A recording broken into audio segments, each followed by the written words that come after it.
জুলাই অভ্যুত্থানের 2 বছর পেরিয়ে গেলেও অনেকের জীবনে এখনো থমকে আছে সেই রক্তাক্ত দিনের স্মৃতিতে। কেউ হারিয়েছেন দৃষ্টিশক্তি, কেউ বা চলার শক্তি। স্বাভাবিক জীবনে ফিরতে লড়াই করছেন হাজারো আহত জুলাই যোদ্ধা। সরকারের আর্থিক সহায়তা চললেও তাদের দাবি টেকসই পুনর্বাসন, কর্মসংস্থান এবং মর্যাদাপূর্ণ জীবনের নিশ্চয়তা। আশরাফুল আলম আকাশের রিপোর্ট, ছবি তুলেছেন নির্মল চন্দ্র। খোলা আকাশ, প্রকৃতির সৌন্দর্য, কোনো কিছুই আর দেখতে পান না ডিপ্লোমা ইঞ্জিনিয়ার সাব্বির আহমেদ। জুলাই অভ্যুত্থানের উত্তাল দিনে নেমেছিলেন রাজপথে। 2024 সালের 4 আগস্ট রাজধানীর কাউরান বাজারে তার মাথায় গুলি করে পুলিশ। নিভে যায় দু চোখের আলো। 3 মাস আগে বাবা হয়েছেন সাব্বির। মুখে হাত বুলিয়ে তাকে অনুভব করতে হয় প্রিয় সন্তানের সৌন্দর্য। দৃষ্টিহীন চাপিত জীবনে তার এক একটি দিন দুঃসহ যন্ত্রণার। এটাই হচ্ছে কি আসলে সবথেকে বেশি কষ্ট দেয় আর কি, যে আমার একটা সন্তান হইলো, তার চেহারা আজ পর্যন্ত দেখতে পাইনি।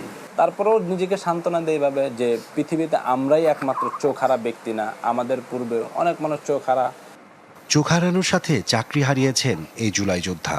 তারপর থেকে সরকারের দেয়া 20,000 টাকা মাসিক ভাতায় কোনো মতে টিকে থাকতে হচ্ছে তাকে। কিন্তু আমরা যারা জীবিত থেকেও মৃত লাশের মতন বেঁচে আছি, তাদের ভরণ পোষণের দায়িত্ব তো আমাদেরই নিতে হচ্ছে। সরকার যদি এরকম কোনো ব্যবস্থা করে যে দায়িত্ব নেয়, তাহলে হয়তো বা আমাদের পরবর্তী প্রজন্মের জন্য তাদের জীবনটাকে গোছায় নেওয়ার জন্য আসলে ভালো কিছু করা সম্ভব। সাব্বিরের মতোই সেই জুলাইয়ের ক্ষত বয়ে বেড়াচ্ছেন রিফাত হাওলাদার। বন্ধুরা যখন স্বাভাবিক ছন্দে হাঁটে, তখন নিজের অপূর্ণতায় তাকে বেশি মনে করিয়ে দেয় জুলাইকে। বন্ধুদের সাথে যখন চলাফেরা করি, তাদের সঙ্গে যখন তাল মিলিয়ে হাঁটতে না পারি, তখন খুব কষ্ট লাগে। 19 জুলাই রামপুরায় পুলিশের গুলিতে হারান ডান পা। ক্র্যাচে ভর দিয়েই চলছে একাদশ শ্রেণীর শিক্ষা জীবন। আমরা এই মাসে 20,000 টাকা সম্মানী ভাতা এইগুলা চাই নেই।